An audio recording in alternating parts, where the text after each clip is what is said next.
Welcome to the Debunking Economics podcast. Today we look at business cycles, the ups and downs of the economy.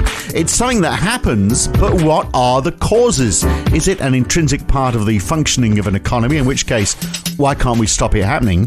Or is it driven by external factors that we don't have any control about, like the weather, for example? Today we look at how neoclassical economists might have got the idea of business cycles wrong, and see if there is actually a way to stop them happening, or at least make those peaks and troughs a little less severe. That's this time on the Debunking Economics podcast with Professor Steve Keen. I'm Phil Dobbie. Welcome along. So, are business cycles inevitable? They used to be, of course, many years ago, depending on agriculture, because they were driven by the weather. If the crops failed, the economy stalled. That's pretty simple. Some argue that even in developed economies, agriculture is still an influence, but many suggest that the business cycle is completely independent of such external influences. It is a beast unto itself. So, Steve, I guess that obviously depends on the country that you're in. Those that have a high share of employment in agriculture may see bigger variations in overall output, but does it spread to the broader economy beyond agriculture, or is it just agriculture that suffers, do you think?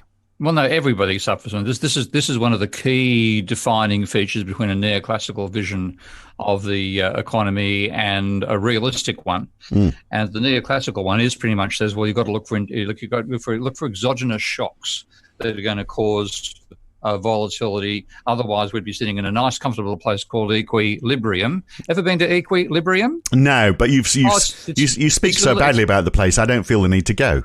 Oh yeah, but it's such a peaceful town. I mean, nobody even has a pulse, let alone anybody even dying.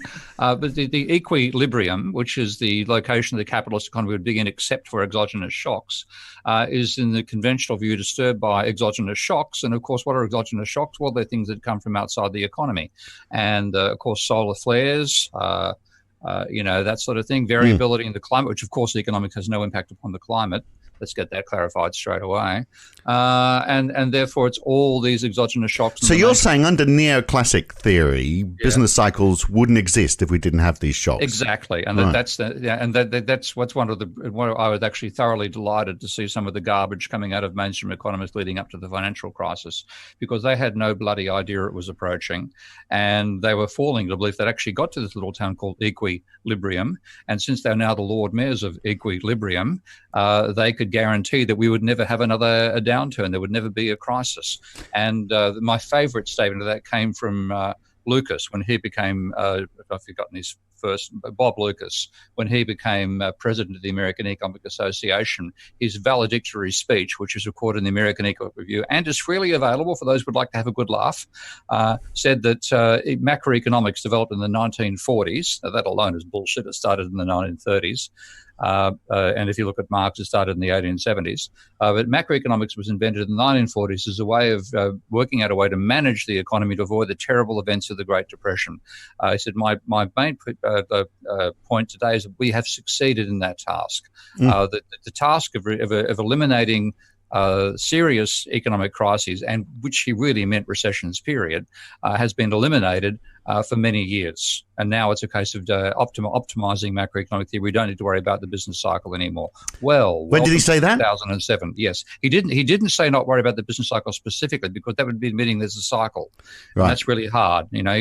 Please, there are some words we don't allow you to use in equilibrium, and cycle is one of them. Right, and yet isn't a cycle all part of equilibrium? I mean, it has its ups and downs, but generally, I mean, it all becomes a question of scale, doesn't it? Well, isn't it sort of like basic economic theory that neoclassics would agree with, that once you're going to get to a stage where we overconsume, and so there is an adaptation to that overconsumption. So we see a fall away in demand. So that's what sees a downturn happening. You'd probably agree with that cycle as well. I'm just wondering when the neoclassical economists would say, well, yes, that's what happens, but on a small scale, and it keeps on happening, and that's how we have equilibrium.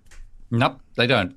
All right. Okay. Their mission of the economy, model of the economy, is simply a system which is it's like a rocking horse, and this is actually the analogy used by Ragnar Frisch back in 1933, I think it was, when he established the Journal of Econometrics. And he said there are two approaches to looking at how business cycles occur. One is that those cycles are caused by endogenous forces. The forces that lead to growth also give you cyclical behavior. And that is literally also a quote by way from Roy Harrod, somebody else I'll talk about in a bit of detail today. But Ragnar Frisch said the other analogy is that it's like a rocking horse. If you leave a rocking horse undisturbed, it'll sit in equilibrium. If you hit it with a hammer, and he literally, I think he did say actually a hammer, hit it with a hammer, it will then trace out it will rock backwards and forwards, but trace out a very different cycle to the actual hammer itself. So you hit it with a hammer, because it's on curved legs, then first of all, there's a sudden jolt, and then it goes forward, then it goes back and forward and back, and finally it lands back in that lovely place called equilibrium. So that's the analogy they have. So you have to have exogenous shocks, and if you don't, not shocks coming from outside the economy, you would not have cycles. That is their vision. But and yet, I started talking about agriculture, and obviously, in certain parts of the world, the economy is entirely dependent on agriculture because that's all they've got, and that's the way we all were at one stage. And in those times, of course, the economy was entirely dependent on those exogenous shocks. No, it's always been wrong. Oh, really? But I mean, but we know that weather changes from year to year. You get good years and bad years. The weather is the ultimate source of agriculture, is the initial absorber of those exogenous shocks, because the climate does change. Yes, there are weather patterns that vary from year to year, and then they get the other extreme. There are the earthquakes and cyclone, other things which you can't blame on economists, right? And they do impact. Some bloody Twitter asshole on Twitter. No, there's no assholes on Twitter. No, well, I'm sorry about that. It's all beautiful people. He hit me in a conversation about climate change, and then said, "So is this due to climate change?" I hadn't realised the bastard had linked to a photograph of the volcano going off in New Zealand 2 or 3 days ago. And I had to delete that tweet because he tricked me with the first one. But yeah, there are things which come from outside the economy that affect the economy, that cause shocks, which mainly come through agriculture because that's most exposed to the climate. But aside from that, the economy is going through these cycles because of the way the economy operates. And that's the part they leave out. Right. Okay, and you think that's always been the case, even in a pure agricultural economy? Yeah, absolutely, because this is where I come back to Roy Harrod, because Harrod, when Ragnar Frisch came up with this idea about the rocking horse analogy for business cycles. So rocking horse, which is the economy, exogenous shock, which is the hammer, it then rocks and the cycles then peter out, go back to equilibrium again. That was the vision that Ragnar Frisch, and that became the mainstream, not just of econometric, that's how econometricians actually work. They've got a model and they have an error term, and the error term is what gives you the variability in the actual equation, which is otherwise completely deterministic. So that's what took over. And Harris said, no, the forces causing growth may also be the forces that cause cycles. Yeah. And that's saying, okay, and that's the part that's my tradition in economic modeling. So even when people say, because sometimes people say, well, oil prices are an endogenous shock. We had the oil crisis, but of course, that oil prices don't go up out of nature. They go up out of the actions of mankind. And again, oil prices go up because demand is so high because of economic growth. And so, they're leading themselves to a shock, aren't they? Yeah. Yeah, well, this comes back to the very important point of there's two visions: exogenous shocks alone, with the economic model being like a rocking horse, it'll always return to rest after those shocks have stopped and after its reaction to the last one has died down. Or the economy is something which is inherently cyclical, and where the forces for growth are also the forces that give you cycles. And that was Harrod's perspective. And that's and Harrod actually got that, I might add, from Richard Goodwin, who's the person whose work that I built my work on Richard Goodwin's work. And this says the system is inherently cyclical. And again, Harrod put it, the forces giving growth also are the forces that cause cycles. And part of his argument was too, if you try to eliminate the cycles, you may eliminate the forces for growth. So it's a very, very big divide in economic theory. And unfortunately, the people who are wrong won the debate. So right, as usual. So the reason for this cycle, and I guess it depends. It can be different things. It can be consumption, it can be employment, it can be asset prices. But in each case, it's the same thing happening, isn't it? That really we just push too far to such a stage where there isn't any equilibrium, and we see things turn on their heels. So, for example, low unemployment pushes costs up, which pushes prices up, but perhaps not as much as people are prepared to pay. We get a margin squeeze. We get a downturn in growth. That would be one example, wouldn't it? And that is almost, mate, put on your, I hope you have a big bushy beard, well, that's almost Karl Marx's original theory, which is the correct one, okay? Because Marx was, this is one of the fascinating things, is little insights can occur to intelligent people that don't get built on by their followers, and that was the case for Marx back in 1867, until Richard Goodwin came along in 1967, precisely a century later, and put it in mathematical form. And what Marx was arguing, he said that if you have a period, and I won't use Marx's lingo, obviously. He said if you have a period where the economy is booming, then wages will rise and the wages will cut back on profit. But because profit is cut back on, there'll be less investment. With less investment, the rate of economic activity slows down. Ultimately, that means unemployment rises, forcing workers to take wage cuts again. And after a while, the wage cuts will restore the profit share that, even with a lower level of economic activity, restore the share of economic income that makes capitalists willing to invest again, and the economy go back into a boom again, and you will have cycles. And that is exactly what we actually have underlying the economy. But that doesn't really require anything. It's not apart from changing economic activity affecting the distribution of income. So, I mean, another way, it's similar, but I mean, this is why I say aren't there variations. Another way could be that there's just no people left to employ. You're not seeing wages going up. You just don't have the people for the industry you've got, and which your country is dependent on. You can't train them fast enough. So growth stalls. Companies that had worked on continued growth start to default on their loans, or they've got to make cutbacks. So their production falls. Companies shrink, consumption slides. We go down the other side of the slide. Yeah, well, that's when I tried to do my economics, what I tried to do was layer it in areas that mean that I can take an initial factor and then add a further one that is an embellishment, and a further one, and a further one, and a further one, and so on. The ultimate one is that one Marx identified of the changes in the level of economic activity affecting the distribution of income and thereby affecting the rate of economic growth. So that you get this feedback cycle. On top of that, and this is where my main contribution has been, and this is channeling Minsky and Fisher, who are, of course, other people who spoke very much about serious cycles, not just big abnormal booms and slumps, but a total breakdown, a serious depression where you get locked into. You put the monetary system on top of that. And then the monetary system, if your investments mean that you borrow more money because you wish to invest more than your retained earnings, then you get an increase in the level of debt, which means you now have income going not just to two social classes, which was Marx's vision back in 1867, but three: workers, capitalists, and bankers. Now, as the increasing amount going to bankers occurs, that's something which you would think comes out of the profit share. But what is one of the deepest insights I've got into capitalism from my mathematical modeling of it is that, in fact, that increase in bankers' share comes at the expense not of the capitalists, but of the workers. Yeah.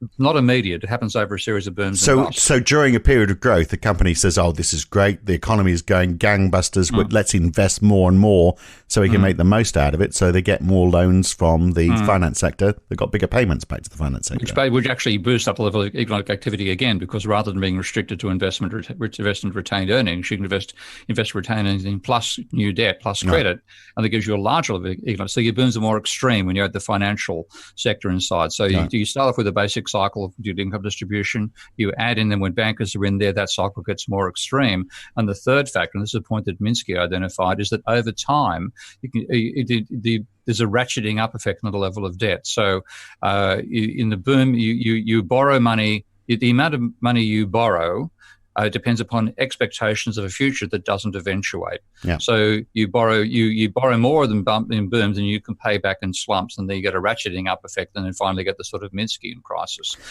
People who don't lose on that, of course, are the finance sector. So the companies that are borrowing lots all of a sudden go, oh my God, this demand is not going to be eventuated, but we've still got to pay those loans off. And so they start to slide on their production, and the economy starts to slide. They've still got to pay the finance sector. So unless they get to a stage where they can't afford to pay the finance sector, and then we're looking at financial collapse, until you get to that stage, the finance sector is still humming along quite nicely, isn't it? And this is the extra. So the point again, past what you and I've spoken about. We've got Richard. I'm glad you're listening. Richard Vague, Richard on here as well, because his most recent book, I've praised quite a few times, A Brief History of Doom. He was a banker. He was a banker. He was a banker in Texas, and the banks he was part of were applying investment funds to oil companies. Well, and everything you're talking about, this is all part of Richard's personal history, which I'd love to detail for the benefit of other patrons here. He said, in this environment, bankers are being rewarded for creating debt. The more you can pump out debt, the more you can get. You be the one who lends to that oil rig rather than the other firm. The more you do it, and there's this euphoria that takes place of the banking sector, and this is also something Minsky spoke about as well, of course, what he called euphoric expectations occurring, then you get bad loans being made on a grand scale. And then, of course, when the bad loans go bad, it isn't just the companies that borrow the money that go down, the banks can fail as well. So this is an additional level that gives us that cyclicality. Banks make bad loans. There's an inherent tendency, because the rewards to bank executives and even minor staff these days does come from extending loans. Then there's a tendency to pop out more loans than the companies need at all times, and that's another layer again of bad lending. So how does this happen then? It's almost like we've got the memory of a goldfish, because these cycles keep on happening, and yet companies keep on pushing beyond, without knowing that at some point the economy is going to tumble because everyone collectively is going to push too far, and banks will keep on issuing those what could become toxic loans because they've forgotten about the risk from what happened the last time things went bad. Well, of course they didn't go quite so bad for them, so maybe they can be excused for carrying on as though they live in a bubble, because perhaps they do. But for the corporate sector, I mean, it's a bit bizarre that we don't learn, or maybe we have this time. No, we don't learn. That again is partly Minsky's idea of the cycles and expectation, which is a huge part of Minsky's theory. Neoclassical had this ridiculous concept of rational expectation, which actually, when you look at the definition of what they call rational, he said, provide me a word for this phrase. You explain the neoclassical definition of rational, and I think if you get an ordinary person, blindfolded in a TV game show, the word they'd choose is prophetic. Okay, what they call rational is actually capability for accurate prophecy. Yeah. Now that is garbage. It is. Of course, Minsky's. Yeah. And look, I think we'll talk about that next time, because I want to talk about the opportunity cost next time. Just whether that such a thing exists, and a lot of that does get down to that, doesn't it? But look, the reason why I'm asking about whether we learn or not, where are we now? Because since the 60s, we can see clear peaks in these cycles. 4 or 6% GDP in developed nations, troughs down to 0 or below. But since 2009, since the global financial crisis, it's hung around the 2 to 3% mark and not really moved much beyond that, or perhaps a bit below that. But we're not really seeing a cycle right now. If it is, it's taking a long time to limber up. Maybe that's a good thing. I mean, because people look at it and say, well, maybe this is the Goldilocks economy. We've got low unemployment, we've got low interest rates, we've got steady growth, even if it is slow growth. What's not to like about that? So this cycle, okay, it's stagnation. Apart from that, it's stagnation. I mean, it is. See, if you look at the economic literature on this front, they're trying to understand why has the economy relatively stagnated. Even when you take into account the lower level of population growth, you find the rate of economic growth is lower than what people would expect out of the previous records of technological change over time, and. It is not that the cycle's been eliminated. It's why I call this, we're not a period not of secular stagnation, but credit stagnation, because we let credit get to be far too big a part of aggregate demand, but it's always been a part of it. Now, in the aftermath of the financial crisis, you've gone from where credit in America was as high as 15% of GDP, where it peaks at no more than 7% of GDP and then starts falling again. And that is the situation Japan was in after its bubble economy burst back in 1990, of credit demand going from a massive positive contributor to normally a negative contributor. And then in that, because you have negative credit, you don't, or low levels of credit, you don't get the level of both consumer demand or investment demand that you used to have. And so you have stagnation as the aftermath to a crisis where you haven't eliminated the level of private debt. And that's the situation we're in right now. Is that a bad thing, though? I mean, if it say it wasn't stagnation, it was just slow growth. Couldn't we use the word realistic and just say that maybe, expectations are more realistic now and people are being more risk adverse, and all of those are good things because it stops that cycle from happening, doesn't it? No, I think to me it's. I would like to see us back in an industrial economy where you actually have a genuine innovation going on, because we're going to desperately need it in a very short time, courtesy of what the climate is, what we're doing to the climate. And when we find out we've got it, we're going to have far too many financial engineers, not enough real ones. So that is one of my major concerns. But it also means, even if we forget about manufacturing and we just think at other industries, because of course we are entering the digital age, you've got to have smart people. And I guess if we've not got enough money and investment, or the ability for people to feel that they can make the loans to educate themselves, then we're not going to have an educated workforce, which means we're not going to continue down this path for very long.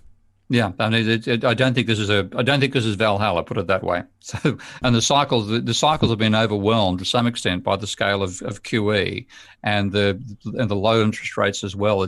We've got a manipulated economy in that sense. I mean, I'm not somebody who believes that the market sets interest rates after all. It's a very neoclassical view, but I am certainly of the view that the way that the central banks have ended up manipulating the stock market is giving us a lot of this artificiality, and also driving. I don't see a financial crisis like 2008 coming along, but I do see lots and lots of very dodgy lending occurring courtesy of low interest rates and people searching for yield. Yeah. And we're going to get not so much financial crisis, but financial fragility coming out of this. So it's not a golden time. Yeah, well, I mean, that is the interesting thing right now, isn't it? In that, the economy is not moving fast anywhere, and yet stocks generally, in the United States in particular, are skyrocketing. Mm-hmm. And that is entirely, in my opinion, driven by QE and the corporate sector exploiting QE for the share buybacks, which helps drive up the share prices and helps out the bonuses their executives are getting. And a chunk of it will also be, that's certainly part of it, but those buybacks presumably have all by and large happened now, and yet it continues to rise. It's really got to be a case of people who've got some money to invest saying, well, interest rates are low, we can't put it in bonds. It's too risky an environment to be investing it directly into businesses. So let's just do it in the one area that seems to be moving, which is the secondary market on shares. Yeah, and it ends up no longer being a productive economy that you're financing as a side effect to the credit bubble. Yeah. So, back to the basic thing about the business cycle, it's inherent in a capitalist economy. And this is one of the things which is frustrating about working with people who have a neoclassical mindset. They think rest is the normal state of any dynamic system. No, it's not. The normal state of any dynamic system is cyclical behavior. Yeah. That implies to each of our bodies. So I used to tell my students that if you were in equilibrium, you wouldn't only be dead, you'd be frozen to absolute zero, because any temperature above that, your body will decay. So it is a vision of a world at absolute zero. This equilibrium is a rather cold place, and the real world and living systems are hot, and the hot places have cycles. Mm. All right. And they seem to be a global thing as well, don't they? So the synchronicity that we see, that's presumably just because we have so much bilateral trade. If my economy suffers, I demand less, so your economy goes down with me, basically, and particularly amongst the G7. So, I wonder, is this a disadvantage of global trade? If we didn't have as much global trade, would we all be having our own independence cycles? Relatively, yeah. Even if you go back far enough, you'll find that the cycles in Britain would influence cycles in America. So it does happen back in the 1700s. That same dynamic is still there, but not as strong. And if you did have completely autarkic situations, yes, you would have completely independent cycles. But because we're all linked to some extent through that trade, what you get is a degree of synchronicity coming out of it, and also, of course, synchronicity of expectations when we now share. The internet enables ideas to be spread and sentiments to be spread, then you get a degree of, America's invented collateralized debt obligations, CDOs. That sounds like a good idea. Let's make them over here. So you get it's called contagion. The virus spreads much faster when you have globalized economy. So is the concept changing, though, as we move from manufacturing to a more technology-based economy? Because obviously manufacturing is all about big sums of money. It requires big investment. There's a time lapse while you build machinery. You really do have to plan on what your expectations are for what the future is going to be. So you have to spend a lot more, And, the potential to lose a great deal because of that investment is much greater. Whereas in the digital space, less investment, perhaps, shorter time frames, more ability to adapt more quickly. So maybe you don't have to step quite so far ahead. Sorry, what did you bite for breakfast? Well, yeah, but I mean, okay, tell me where I'm wrong. I mean, because the whole idea that they're going to be a post-manufacturing society. I've had this discussion many a time. We still need stuff. Yeah, my point is there is such a thing as a post-manufacturing society. It's called hunting and gathering. We are not going to ever have a world where we don't consume physical things. Right, but the mix of it. I mean, I take your point. I mean, I'm getting a new desk delivered today. It's not a digital desk. It's made by somebody in a factory. Made of wood, solid wood. Yeah, exactly. Yeah, and it comes with an Allen key. And I know I'm going to be using lots of swear words trying to put it together later. Bastard. But the and it doesn't come from IKEA, but lots of my stuff does. But I mean, proportionally though, I mean, there's manufacturing isn't. I mean, it was the be all and end all of the economy, obviously at the time of the Industrial Revolution.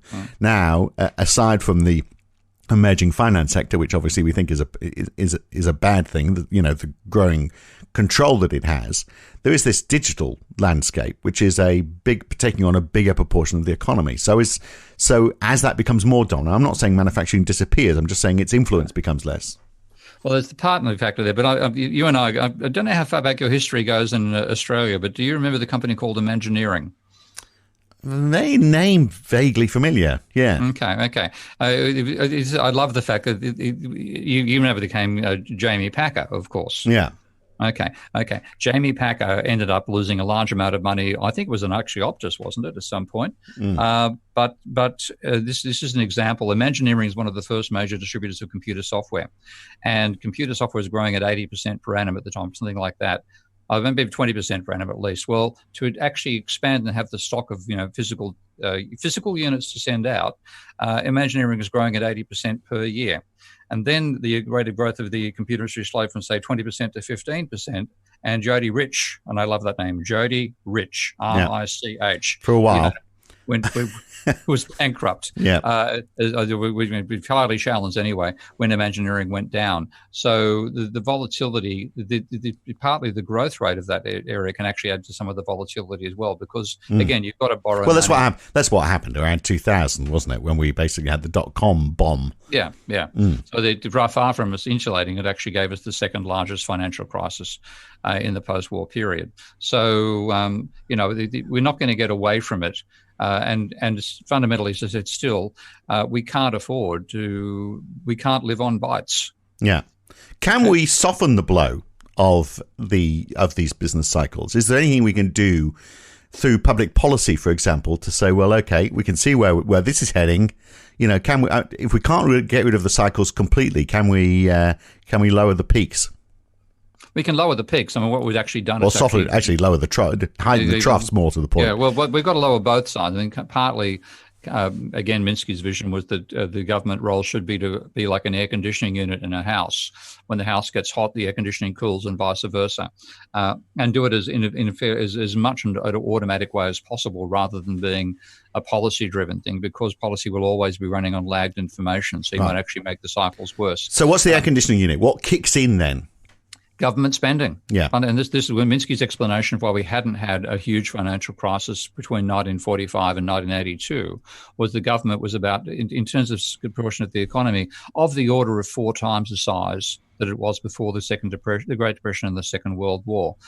So with that large level of government spending, when there was a downturn, because that would mean the government tax receipts would fall and spending would rise necessarily, the increased budget deficit would then attenuate the ups and downs, but you would still have cycles. And but you would have cycles that wouldn't lead to this long-term accumulation of private debt, which then leads to a financial crisis like 2000. You'd have a trigger point then at which that government spending kicks in. So that would be when GDP falls below a certain level, or what? What I modeled when I did this back in people don't realize, in 1995 paper that I wrote back in 1992 included a model of the government sector, as well as added that to a model of a private sector with a private money creation. I added in a government sector that had counter-cyclical spending driven by the level of employment. Right. And when I put that model together, I got if you people ever see the Minsky, the image we use for the Minsky software, that's the model. It's a three-dimensional model of the economy. Vertical is debt level, debt to GDP, and the horizontal and into the screen are employment and wages share. And what you got was this continually cyclical system, but the cycle did not lead to an accumulation of private debt and a breakdown. So the government can be the attenuating, but it has to keep the line. So in my model, I had the government setting the line at, say, 5% unemployment. Anything above 5%, it took the punch bowl away. Below 5%, it added to the punch bowl. Right. And what you got, you had to be resolute. Now, of course, what happens, and this is partly your thing about memory, is that over time, we are heavily influenced by the recent past. And if we see a recent past where there's been a slump, we will behave differently if the recent past was a boom. And we do forget. Maybe central banks then should actually be telling the government how much money it's got to spend. Leave it for the government. Leave the government to determine how they're going to spend it. But the budget set by an independent central bank. If the central bank knew what it was doing, but they're staffed by neoclassical economists, they haven't got a fucking clue. So we was no problem. So, but none of this is what you're describing is not what's happening right now, of course, because we've got, and I guess that's because of the debt, because we have got very low unemployment. We've also got very low wages growth. So you wouldn't be kicking in with government spending now, and yet the economy isn't growing. But you and I, and a small number of people realise that that's because people are carrying so much debt. And that's what's happening in Australia now, isn't it? We see people are worried about the size of their mortgage. So even though they've had this cutback in taxes, the government isn't prepared to push any money into the economy. People supposedly are well off because they've got low interest rates, they've got jobs, but they're not spending because they know they've got this huge debt hanging over them. So they're trying to pay it off. And that's where the stagnation comes from, because the turnover of existing money slows down as well in reaction to that. So all those factors together. But the basic thing is the business cycles are an inherent part of a dynamic economy. And we have to accept that as a basis and then work from it, rather than starting from a perspective that said if it wasn't for exogenous shocks, there'd be no cycles. Yeah. And that's one reason why we've made things worse, because the people who believe that are the ones who run central banks and economic policy. So in a nutshell, they're a bit like my children, aren't they, really?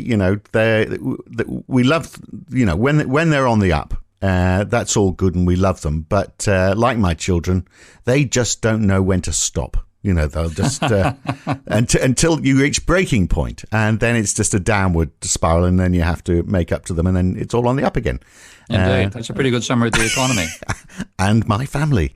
Good to talk, Steve. We'll love them to death, of course. We'll talk again next week. Opportunity cost, another one of your favourites. Let's debunk that next time. See you soon. Okay.